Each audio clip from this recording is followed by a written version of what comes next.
Bom, pessoal, na aula de hoje aqui nós vamos ver uma coisa interessante que é a sua primeira possibilidade de poder agrupar suas variáveis é, de forma que elas façam sentido estar juntas e que elas possam ser de tipos diferentes.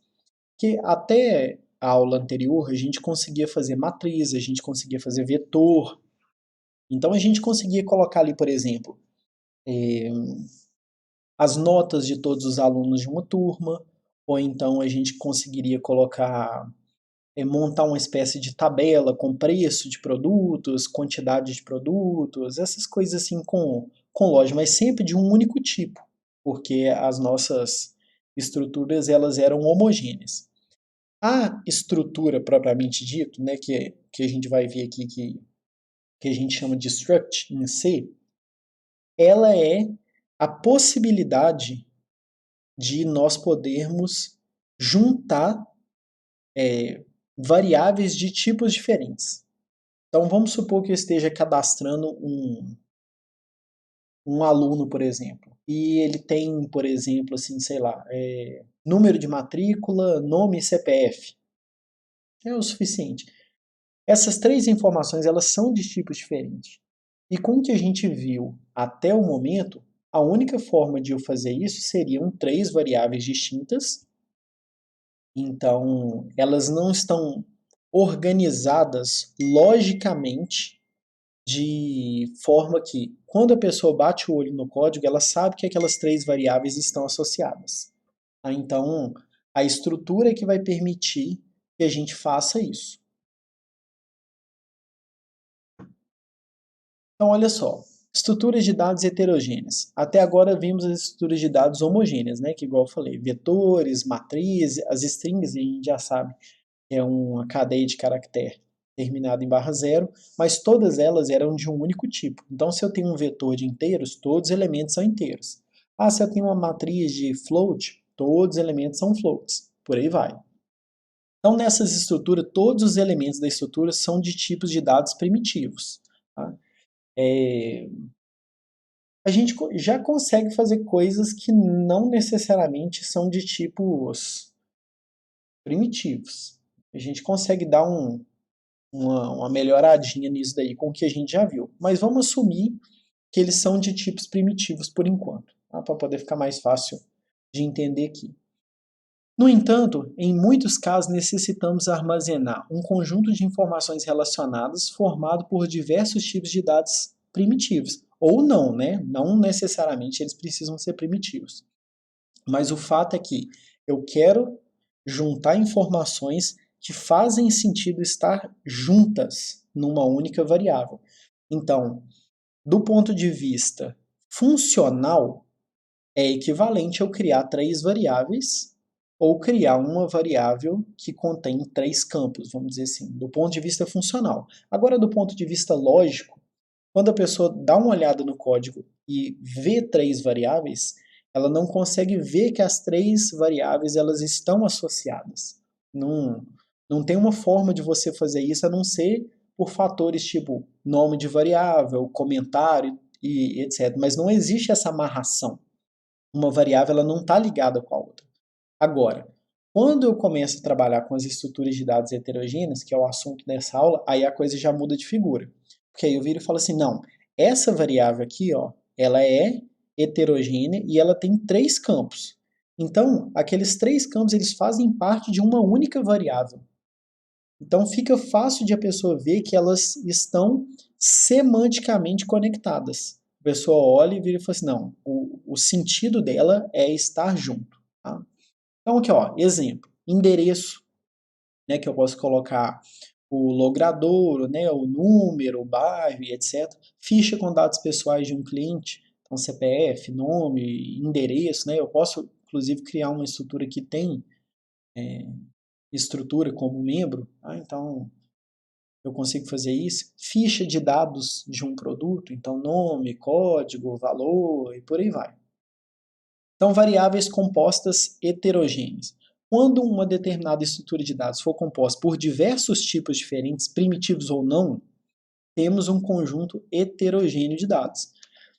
O fato de ele ser heterogêneo significa que ele pode ser de tipos diferentes, mas não obrigatoriamente ele vai ser. Enquanto no homogêneo, obrigatoriamente, ele é do mesmo tipo, o heterogêneo ele pode até ser do mesmo tipo, mas não existe essa obrigatoriedade, tá? Então essas variáveis são chamadas de variáveis compostas heterogêneas, né, porque ela pode ser de tipos diferentes, e essas variáveis compostas são chamadas de estruturas ou registros ou structs em C. Eu uso sempre essa palavra aqui, ó, struct. Não tem nada de demais, né, nas outras duas palavras, não, mas eu gosto de usar essa daqui. Então, provavelmente ao longo das minhas aulas vocês vão ver eu falando essa palavra aqui, struct, o tempo inteiro. Então, a definição aqui de uma estrutura. Uma estrutura pode ser definida como uma coleção de uma ou mais variáveis relacionadas, que são os campos, tá? Ou podem ser membros também, a gente pode chamar de membro. Apesar que membro está muito mais associado à orientação a objeto, mas eu não vejo como errado chamar de membro não, tá? Mas é como se fosse um campo. Então eu tenho uma estrutura e ela tem vários campos e esses campos eles estão associados àquela variável. E o seguinte, cada campo dessa estrutura ela pode ser de um tipo distinto. Então aqui, ó, nome, sobrenome, salário e cargo. Sem olhar os próximos slides, eu já posso imaginar ou sugerir tipos. Então, por exemplo, nome e sobrenome, faz sentido que nome e sobrenome sejam uma cadeia de caractere, né? Então, é um vetor de caractere terminado em /0. A mesma coisa para o cargo. Eu posso até ter um código associado com o cargo, mas eu também posso escrever, sei lá, gerente, diretor, professor. Então, eu posso também colocar como sendo um vetor de caracteres, uma cadeia de caracteres. Agora, o salário não. O salário já faz sentido que ele seja um número de ponto flutuante. Então, provavelmente, um float é o suficiente. Não vejo como necessário o uso de double aqui. Tá? Então, vamos lá. E qual que é a sintaxe para a gente poder fazer uma estrutura? Com N campos. Eu vou colocar struct, então eu preciso usar essa palavra-chave. O nome da estrutura, abre chave, e aí eu vou colocar cada campo da estrutura. Então vamos supor que eu queira fazer uma estrutura com 2 campos. Então eu vou colocar o tipo aqui, vamos supor que seja nome. Então eu vou colocar aqui, ó, char, nome, tamanho, máximo, por exemplo. E vamos supor que seja o salário do cara. Float, salário. Algo do tipo assim. Então eu declaro dessa forma. A minha sintaxe é struct, o nome da estrutura, abre chave, coloca os campos, fecha chave. Então, em C pode criar N variáveis de uma dada estrutura de duas formas. Então, o que eu faço aqui? Ó? Eu escrevo struct, o nome da estrutura, e aí vou declarando o nome das variáveis. Então, no caso aqui, ó, se a minha estrutura ela chama, sei lá, vamos chamar de registro aqui. Registro underline S. Sei lá, é o nome que eu quis colocar na minha estrutura. Registro underline S. Então, se eu quiser criar aqui, ó, 3 variáveis desse tipo, eu vou escrever struct registro underline S e aí vou colocar o registro 1, registro 2, registro 3, igualzinho a gente faz para qualquer variável. Uma coisa é a definição. Essa daqui é a definição. Na definição, você não coloca o nome da variável, porque afinal de contas você ainda está criando o tipo. Então, esse tipo aqui é o quê? É uma estrutura chamada registro underline S. Então, eu estou definindo, declarando esse tipo. E aqui eu estou efetivamente criando a variável. Bom? Então, aí eu coloco struct, o nome da estrutura, e aí vou colocando. Seguinte, Esse typedef aqui, ele aparece para poder dar uma organizada no código. Para quem já olhou os meus códigos, já trombou com esse typedef em algum lugar. Mas se a pessoa não tiver olhado no código, eu também não falei antes e agora chegou o momento. O typedef, ele serve para você definir um novo tipo a partir de um tipo anterior. Então a sintaxe dele é a seguinte. Na verdade já está até aqui, né? Typedef, nome da estrutura, novo nome da estrutura. Não necessariamente precisa ser uma estrutura. Então a sintaxe é typedef, tipo antigo e tipo novo. É esse aqui a sintaxe, tá bom? Então, eu posso definir um novo tipo para a estrutura usando o typedef. Para que eu faço isso aqui? Eu faço isso para não ter que ficar escrevendo struct toda hora. Então, se eu quiser declarar uma variável do tipo registro S, eu tenho que escrever struct registro S e o nome da variável. Se eu quiser declarar uma variável. Agora, eu posso definir um novo tipo, eu posso chegar e fazer isso aqui, ó. Typedef. Qual que é o tipo antigo? Struct, registro, underline S. Esse é o tipo antigo. Isso aqui que está selecionado. Aí qual que é o novo tipo? O novo tipo é registro, underline T. Então, quando eu for declarar minha variável, eu posso simplesmente fazer registro, underline T, registro 1, por exemplo. Sem ter que fazer isso aqui, ó. Opa. Sem ter que fazer isso aqui, ó. Struct, registro, S, registro 1. Então, para eu não ter que ficar toda hora escrevendo a palavra struct, é muito comum que estruturas eu posso fazer com qualquer tipo, tá? Mas é muito comum que quando eu estou usando struct, que eu crie um novo tipo para eu não ter que ficar toda hora escrevendo a palavra struct. Então é isso aqui que está escrito nesse slide. Não é obrigatório, serve para qualquer tipo, inclusive é muito comum, como o C não tem o tipo booleano, eu criar um tipo booleano, eu faço assim, ó, para quem já trombou nos meus códigos por aí. Ou então eu faço assim, ó.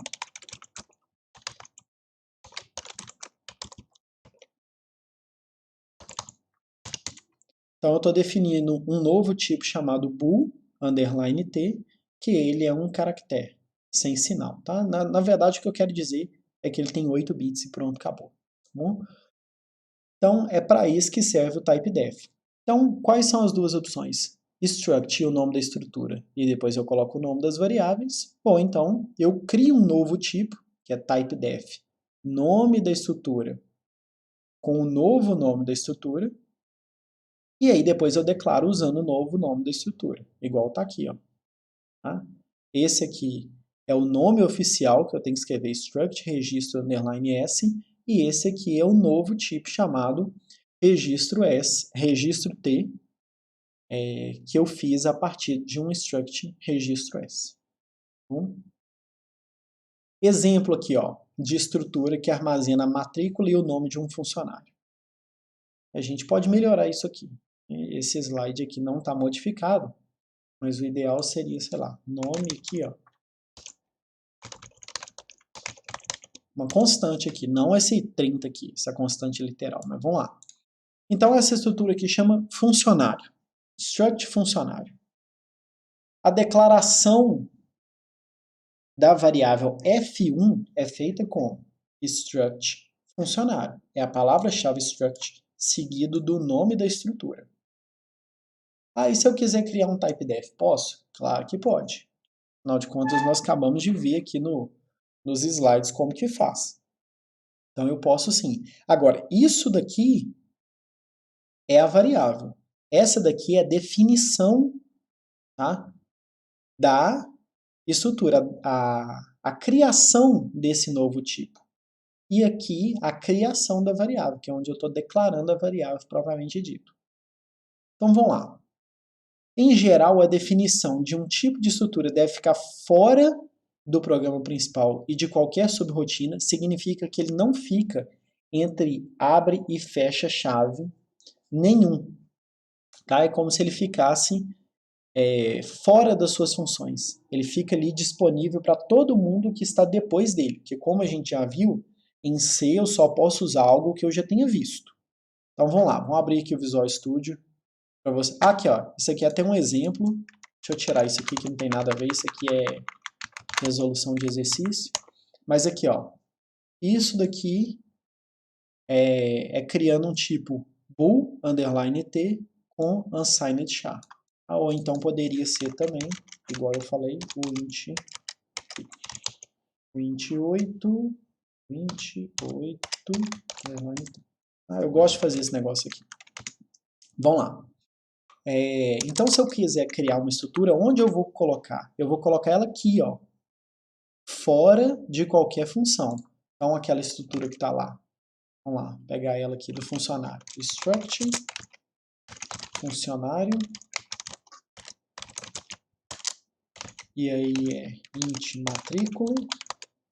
E o nome do cara, né? Char, nome.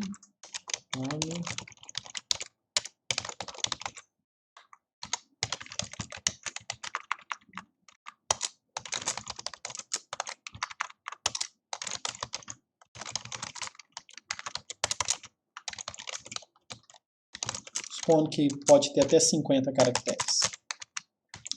Então tá aqui, ó. É assim que eu declaro. E para eu poder criar uma variável, aí sim, a variável ela vai ser criada dentro da minha função. É uma variável local, igual nós já vimos nas outras aulas. Então aqui eu vou criar struct funcionário f1. Então pronto, tá aqui, ó, tá criada a minha variável f1. Então reforçando o que está escrito lá no slide.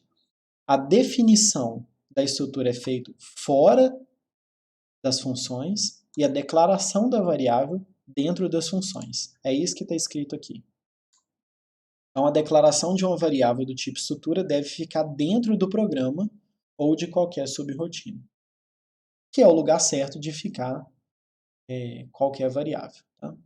Vamos lá. Como que eu manipulo uma estrutura? Campos ou membros de uma estrutura podem ser usados da mesma forma como as variáveis. Só que eu acesso eles utilizando esse pontinho aqui, ó. Então, seguinte, voltar aqui. Como que eu faço para acessar a matrícula de F1? Então, eu faço F1.matrícula. E como que eu faço para acessar o nome? F1.nome.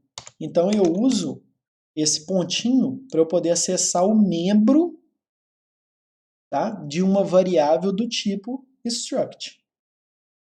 Para isso que serve esse pontinho aqui, para eu poder acessar o membro. Então, olha só, para modificar o campo de uma estrutura, basta usarmos novamente o operador ponto. Então, se eu quiser ler a matrícula e guardar nessa variável aqui, a variável é F1. Nesse campo matrícula de F1, então eu faço F1.matrícula. Aqui eu vou fazer uma pequena observação. Seguinte. O operador é comercial, ele tem uma precedência menor do que o ponto. Então significa que o ponto é avaliado primeiro, vou colocar aqui, ó, primeiro, e depois o é comercial. Só que isso aqui não é das coisas mais terríveis não, mas tem jeito de dar uma melhorada nisso aqui. Porque o cara tem que bater o olho nisso aqui e saber que primeiro resolve o ponto e depois resolve o é comercial. Porque senão, né, não faz nem muito sentido do ponto de vista lógico, mas a pessoa pode estar errando alguma coisa. Mas é importante a gente analisar. Porque vamos imaginar que a precedência não é essa, tá? Que primeiro ele faz é comercial, depois ele faz ponto. O que ele está fazendo? Ele estaria pegando o endereço de F1, estou supondo, tá? Não é isso não. Ele estaria pegando o endereço de F1 e depois acessando o campo matrícula. Só que endereço não tem campo. Tá? Não tem campo.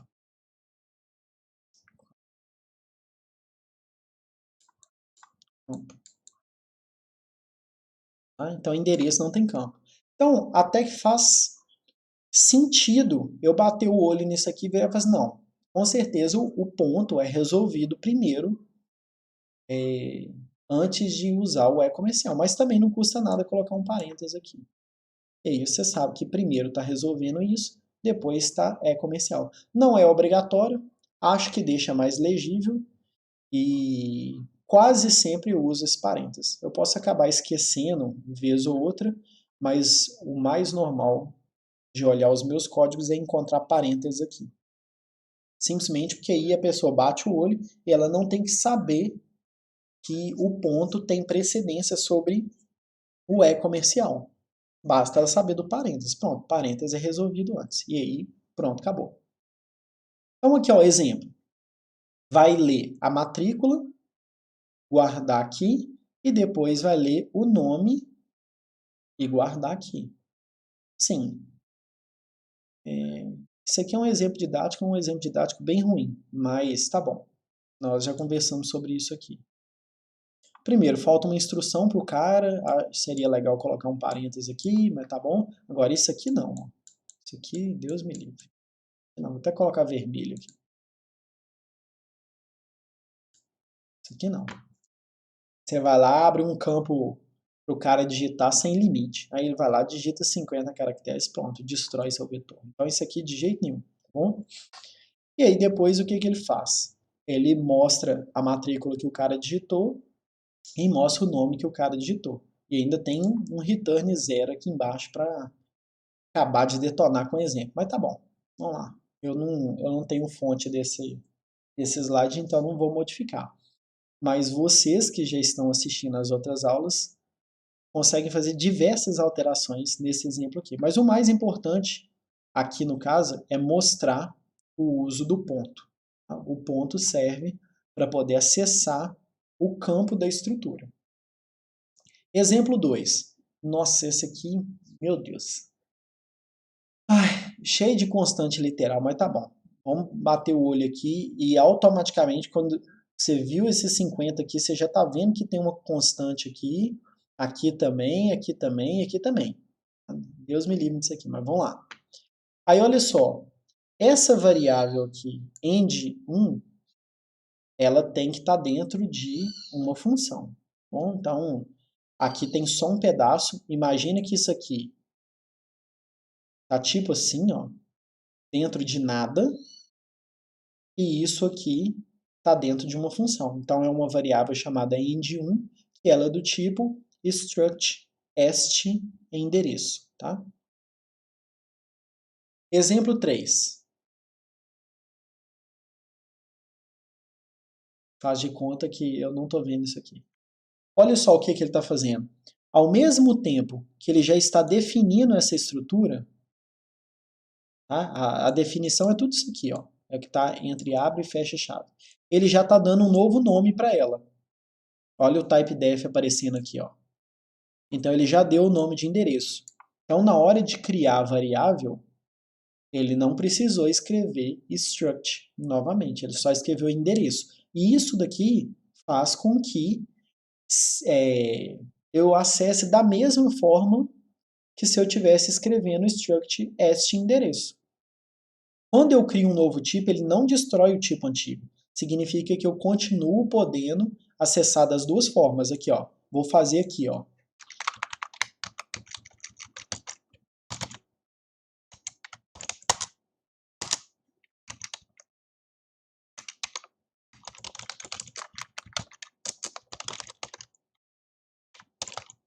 Então pronto, criei um funcionário S e um funcionário T. Aqui, ó, o funcionário S continua funcionando e eu também posso usar o funcionário T da mesma forma aqui, ó. F1 é igual que eu escrevi errado aqui? Funcionar. Ah, tá. Funcionário. Funcionário F2.nome, por exemplo. Ah, isso aqui a gente não faz assim não, viu, gente? É só para mostrar que eu posso acessar da mesma forma, mas string a gente não copia assim não. Tem uma função para poder copiar string, é strcpy, tá? O certo seria fazer f1.nome, f2.nome. Tá? E se eu quiser fazer mais correto ainda, seria strncpy, que eu ainda limito o tamanho. Né? Mas isso é assunto lá para aula de string, não tem nada a ver com isso aqui não. Só queria mostrar que o fato de eu criar um novo tipo, ele não elimina o tipo antigo. Então, quando eu criei o tipo aqui, ó, bool_t, ele não destruiu o tipo uint8, ele continua valendo. Então, aqui eu tenho dois tipos agora para poder fazer a mesma coisa. Eu tenho funcionário _t e eu tenho struct funcionário _s. Então, aqui, ó, typedef pode-se utilizar o modificador de tipo na criação da estrutura, que é o que está sendo feito aqui. A estrutura passará a ser referenciada pelo nome que aparece no final da definição, que é isso aqui, ó, endereço. A criação de variáveis fica bastante facilitada dessa forma. Qual que é a facilidade? Eu não tenho que ficar escrevendo a palavra struct toda hora. É isso. A facilidade é essa, não tem outra facilidade. Não. Exemplo 4. Definição de uma estrutura onde um de seus campos é outra estrutura. Como eu falei lá no início, não tem nada que impede de a sua estrutura ter como membro uma outra estrutura. Então, este ficha pessoal aqui, ela tem 3 campos. Tem um campo chamado nome, um campo chamado telefone e um campo chamado end. Tá? E esse end é do tipo endereço, que foi definido aqui atrás. Então, quando eu crio aqui o ficha1, aí eu faço ficha1 ponto. Aí eu tenho acesso a esses 3 aqui. Aí eu posso fazer ficha1.nome, ficha1.telefone, ficha1.end. Se eu fizer ficha1.end, aí eu já acesso os campos do endereço. Aí vai ter ficha1.end.rua, ficha1.end.número, ficha1.end.bairro e por aí vai. Então, é o que está escrito aqui nessas duas bolinhas para baixo. Tipo de estrutura possui vetores como um de seus campos. Isso já estava sendo feito lá desde o primeiro, né? Aqui, ó, o exemplo 1 já tem vetor aqui, ó. Então, o exemplo 5 é só mais uma coisa que já estava sendo feito. E eu acesso igualzinho eu acessava o vetor, né? Esse ponto aqui é para acessar o membro e esse abre e fecha colchete para acessar a posição do vetor. Então, isso aqui, ó, é que é a novidade da aula de hoje. Isso aqui não. Isso aqui já foi lá da aula de vetor. Exemplo 6. E como é que eu inicializo uma estrutura? Da mesma forma que eu posso inicializar um vetor com abre-chave, colocando os valores de cada uma das posições do vetor e fechando chave, eu faço a mesma coisa com a estrutura. Eu abro chave, vou colocando os valores na ordem da definição da estrutura e fecho chave. Então, o que ele está fazendo aqui? Ele está colocando o Zé das Couves nesse nome e está colocando 1, 2, 3, 4, 5, 6, 7 em telefone. Okay? É isso aqui que ele está fazendo, inicializando a variável. Agora é engraçado que eu não sei se isso aqui funciona não. Para mim, esse negócio aqui, ó, tinha que estar aqui, ó. Porque esse valor aqui é da variável, não é do tipo, né? Então não era para ele estar aqui não. Vamos ver o que está escrito nessa bolinha aqui. Dessa forma, a variável ficha1 inicializará os campos preenchidos com o Zé das Couves. Ah, então aqui, ó, a própria bolinha aqui embaixo já está falando que esse negócio aqui está errado. Essa parte aqui, ó, tinha que estar na frente da linha 6 e não na frente da linha 4. porque os valores são da variável, né? Não do tipo. Vamos lá. Atribuição de estruturas. Uma das vantagens ao utilizarmos estruturas é a possibilidade de copiarmos toda a informação de uma estrutura para outra do mesmo tipo com uma atribuição simples. Então, olha só, o que esse negócio aqui está falando? Que se eu pegar uma estrutura e fizer igual outra estrutura, ele copia todos os campos. É isso que esse slide aqui está falando. Tá? É isso. Então, o que acontece? Ele vai pegar cada um dos campos e vai copiar o valor para o outro. É isso. É isso que está escrito nesse slide aqui. Subrrotinas e estruturas. Como qualquer outra variável, uma variável do tipo estrutura pode ser utilizada como parâmetro. Claro que não tem nenhum problema. Também uma variável do tipo estrutura pode ser passada para uma subrrotina por referência ou por valor. Não em C, tá? Em C não existe passagem por referência. Em C é só por valor. E aqui, ó. Então isso aqui não existe em C, não. Mas pode. Então vamos lá. Importante. Nós sabemos que em C a passagem é sempre feita por valor. E o que ele faz? Ele copia o argumento pro parâmetro. E a gente acabou de ver nesse slide aqui, ó, no slide 16, que quando eu coloco uma estrutura igual a outra, ele copia todos os campos da estrutura. Então, muito cuidado quando você for passar uma estrutura para uma função, porque ele vai copiar a estrutura inteira. E isso, na maior parte dos casos, por isso você vai ter que estudar com carinho na hora que você estiver fazendo. Isso não é o jeito correto de ser feito. O jeito correto não é você copiar a estrutura, é você passar o endereço da estrutura e aí sim você usa os campos. Porque imagina que a sua estrutura tem 1000 bytes. Você vai ficar copiando 1000 bytes toda vez que você chamar uma função? Completamente desnecessário e caro. Então, muito cuidado. Apesar de você poder, na maior parte dos casos, você não faz isso. Vamos ver o que está escrito aqui no slide para frente. Vamos lá, vetores de estrutura. Pode-se criar vetores de estrutura como se criam vetores de tipo primitivo. Beleza, sem problema nenhum. Tá? Por quê? Como que a gente faz para criar um vetor?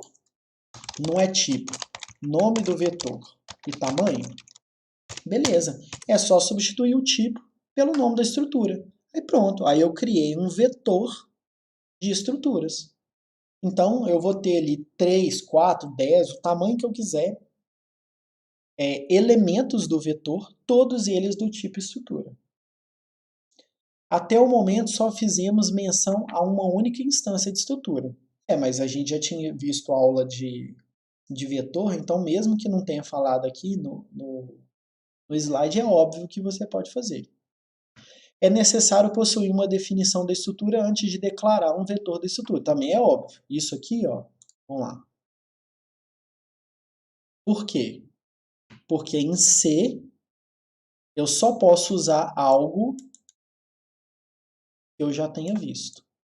E eu já tenha visto. Só por isso. Então é óbvio que eu já tenho que ter definido a estrutura antes de criar um vetor, né? Porque afinal de contas o vetor vai ser uma variável. Então, para eu declarar a variável, o tipo já tem que existir. Isso é óbvio até, mas de qualquer forma está escrito aqui no slide. Supõe que se deseja-se manter um registro de informações relativas à passagem rodoviária de todos os lugares. Então, as poltronas de um ônibus. Pode-se utilizar uma estrutura referente a cada poltrona. E, para agrupar todas elas, utiliza um vetor de estrutura. Então, faz de conta que cada assento tem essas informações aí. Ó. Nome do camarada que comprou. Sei lá o que é esse número aqui. Deve ser o número da poltrona, né? Se bem que se isso aqui for o número da poltrona, isso aqui não é o número da poltrona. Sei lá o que é esse número aqui. Não sei. de tal lugar para tal lugar, o dia e a hora da viagem, a poltrona, né, que vai ser a poltrona 0, 1, 2, 3, até 43 nesse exemplo aqui, e a distância, sei lá, faz de conta que você está em por Rio 600 km, não sei, nem sei se daqui até o Rio tem 600 km, mas faz de conta que tem. Então você colocaria essa informação aqui. O que é esse número aqui? Não faço ideia. Então, o que vai acontecer? Quando você declarar um vetor com 44 posições, é como se ele estivesse criando 44 variáveis daquele tipo estrutura. Ok? 44. Então, gasta espaço de 44 vezes uma estrutura. Então, cuidado aí à medida que vocês forem criando as coisas, porque nem todas as vezes a gente quer ficar criando vetores grandões e armazenando muitos campos de estrutura. Tá? Mas, de qualquer forma, isso vai depender caso a caso. Então, exemplo aqui, ó, pra você ver, essa é uma estrutura grande até. Então, nome 50, esse número aqui, eu não sei o que é esse número, é origem, destino, data. Essa data aqui com certeza é nesse formato aqui, né?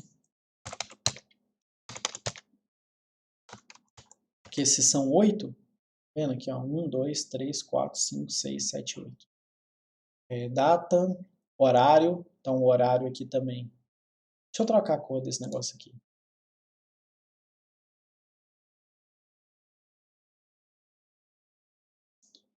Então, horário.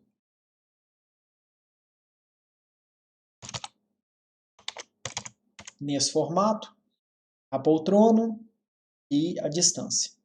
E aqui declarou um vetor com 44 posições do tipo passagem. Tá? E lembrando que passagem é o novo nome dessa estrutura chamada reg passagem.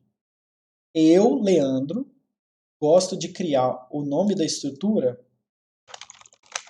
terminando com S, e lá no typedef eu gosto de colocar o nome da estrutura assim.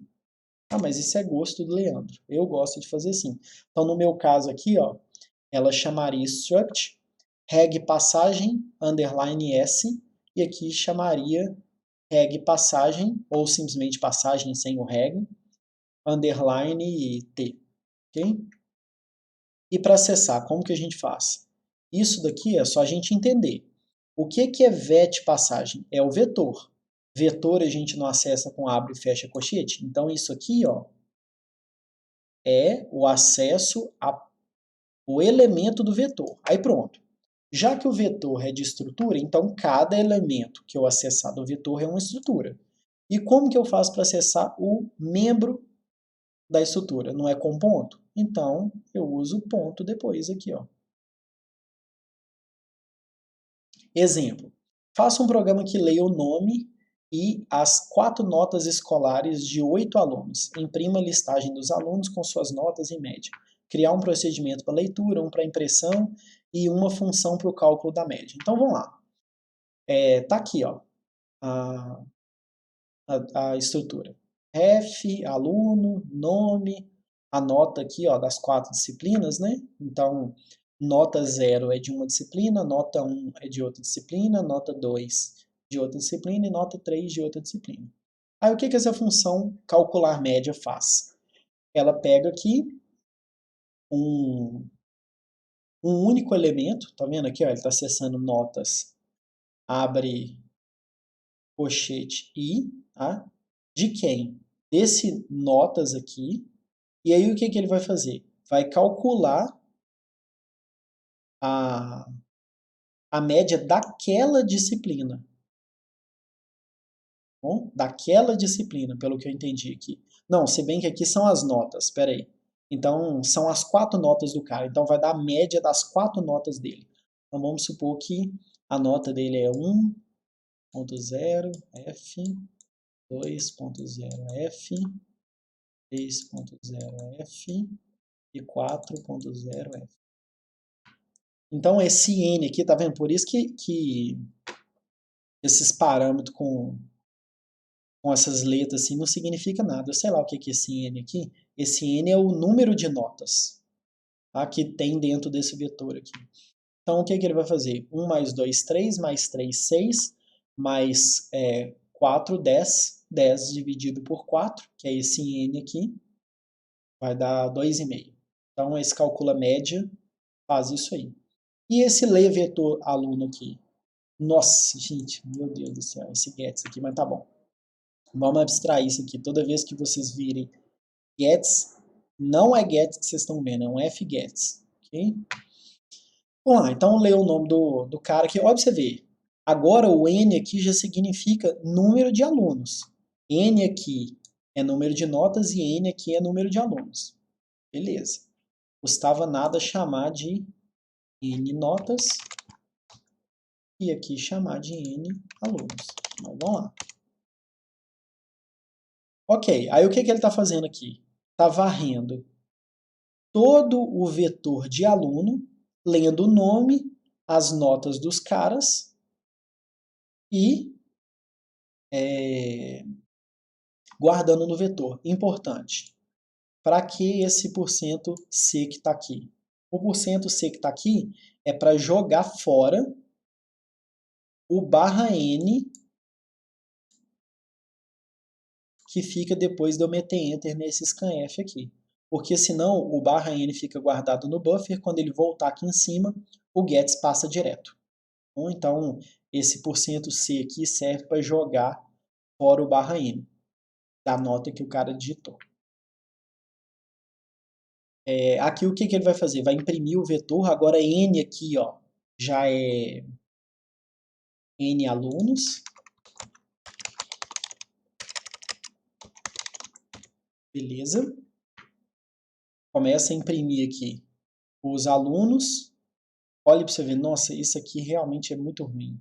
Eu gosto de chamar atenção para algumas coisas, para que na hora que vocês batam o olho no negócio, aquela coisa te incomode. Então, olha, isso aqui já estava ruim o suficiente com esse 4 aqui.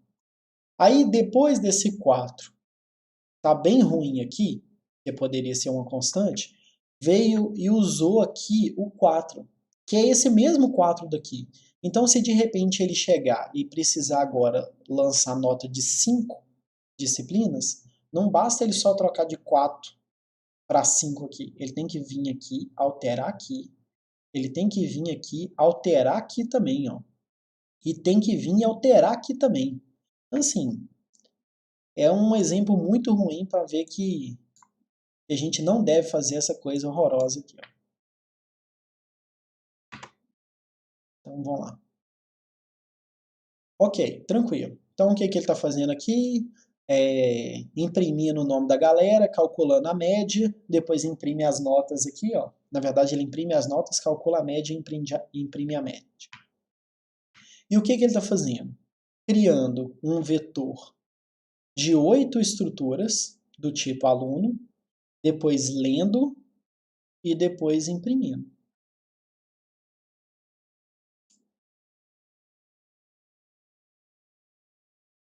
Alocação dinâmica e estrutura.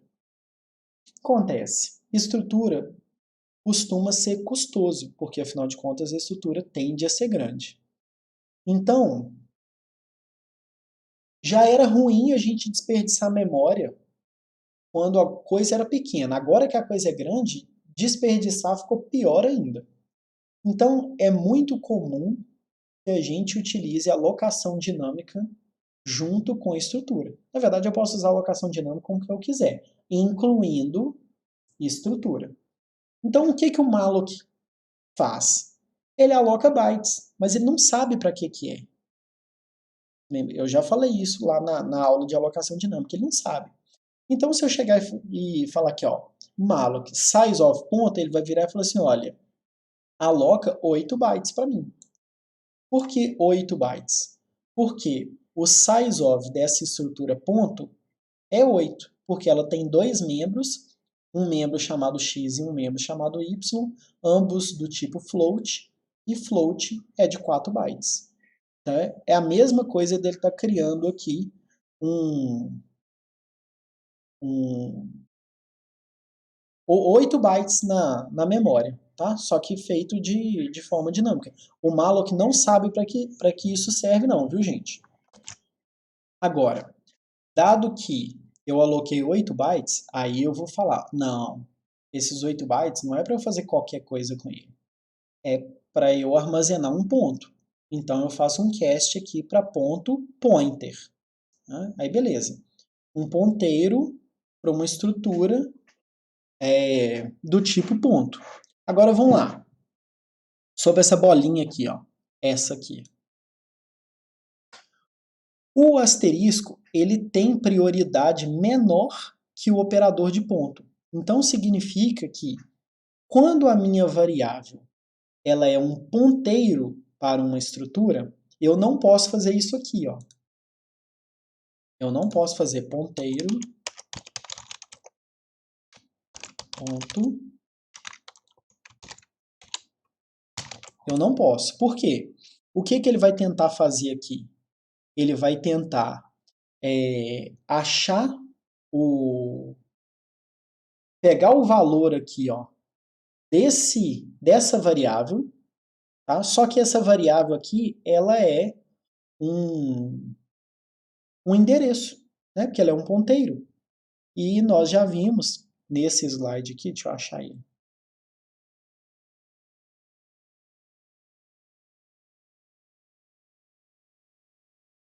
Aqui, ó, nós já vimos nesse slide aqui que não faz sentido eu acessar o membro de um endereço, porque o endereço ele não tem campo, ele não tem membro. Então aqui nesse slide que a gente está aqui agora, deixa eu chegar nele. O que vai acontecer?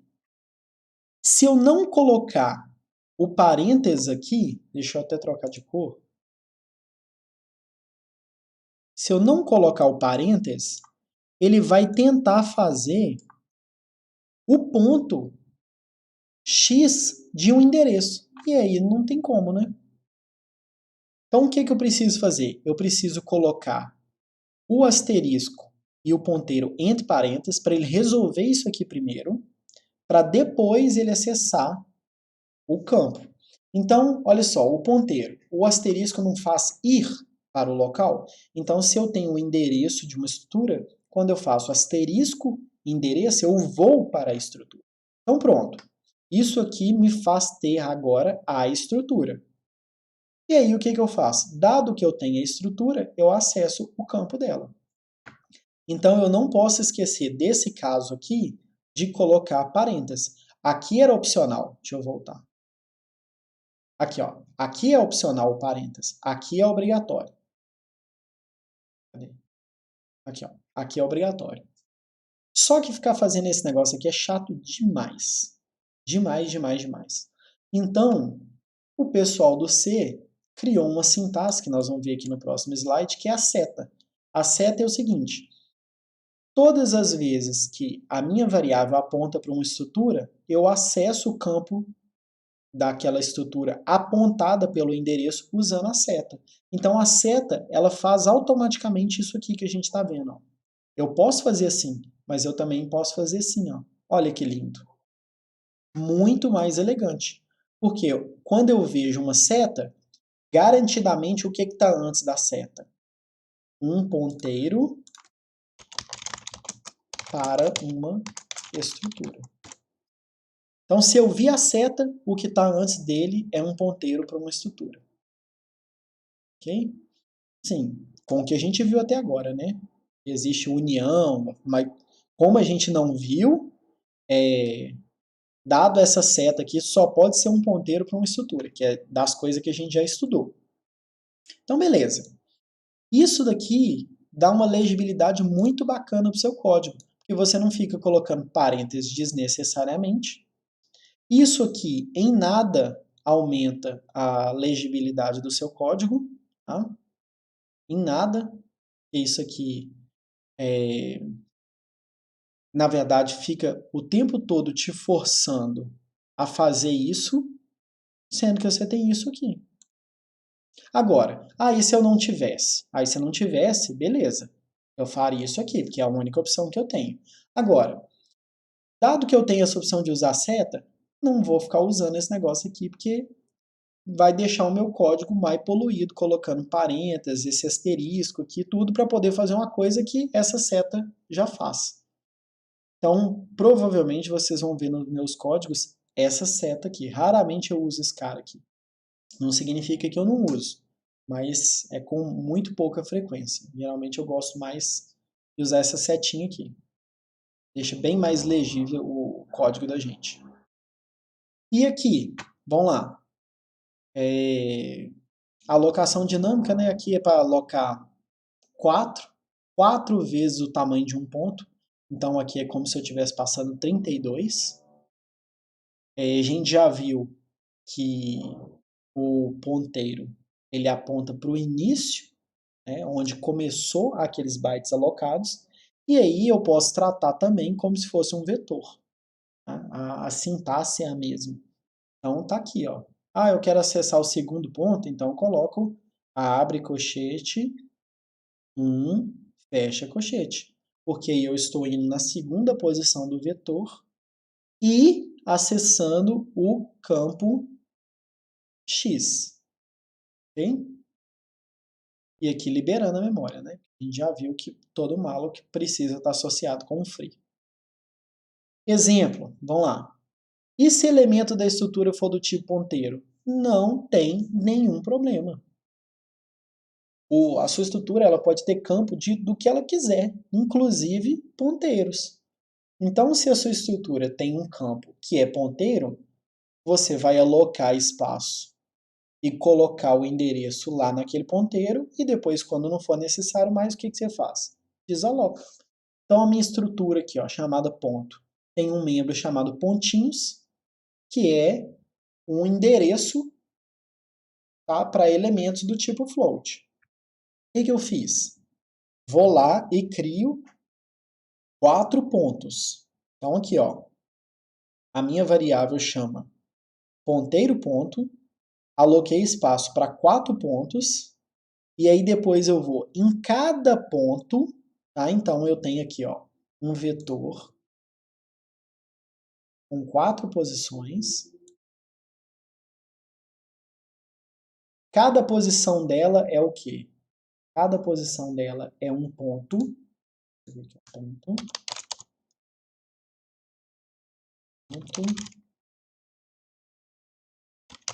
Ponto e ponto. Então cada um deles é um ponto. E o que ponto tem? Ponto tem um único membro chamado pontinhos. Então ele vem aqui, ó, no primeiro, né, porque começa do zero, vem aqui no primeiro ponto pontinhos e aloca espaço para 2 floats, que ele está fazendo a mesma coisa disso aqui, ó. Só que ao invés de ter um membro chamado x e um membro chamado y, ele agora tem um membro chamado pontinhos com 2 espaços. Então o que ele fez? Foi em cada um desses aqui e alocou espaço para os pontinhos. Depois o que ele fez? Acessou não mais como x e y, acessou como 0 e 1, porque afinal de contas ele alocou espaço para os dois. Pronto. Depois o que ele fez? Liberou memória. Lembrando, quando eu falei lá em alocação dinâmica, que se eu aloquei espaço primeiro para o ponto e depois para o pontinho, na hora de liberar eu libero primeiro dos pontinhos, depois do ponto. Então é na ordem inversa. A alocação é feita no sentido e desalocação feita no sentido inverso. E aqui exercício para nossa alegria. Faça um programa para leitura via teclado dos dados de um aluno. Os dados a serem guardados na estrutura do aluno são nome, curso e idade. Ao final, imprime essas informações. Já tem semi-pronto aqui nos slides. Considere a mesma estrutura definida anteriormente. Acrescente à estrutura um vetor com as notas de 3 provas feitas pelo aluno. Calcule sua média e diga se ele foi aprovado ou não. Então, vou dar uma modificada, colocar um vetorzinho lá. A função que calcula a média eu já até tenho, está aqui nos slides. Pronto. Altere o programa do exercício 2 para que ele leia as informações de N alunos. Então, agora, eu não sei mais quantos alunos são. São N. Então, eu vou perguntar quantos alunos. E aí, quantos alunos? 3. Eu vou lá, aloco espaço para 3. Ah, são 50. Vou lá e aloco espaço para 50. E 4. Acrescente um procedimento ao exercício 3 que ordene as estruturas dos alunos em ordem crescente da média de notas. Ao final, imprima todas as informações da tela, ordenada pelas médias das notas. Esse aqui é mais chatinho. Esse aqui dá um trabalhinho. Okay? Como a gente não viu ordenação ainda, então esse aqui dá um certo trabalho para fazer. E na próxima aula, arquivo. E aí é mais para frente. Beleza? Então é isso, gente.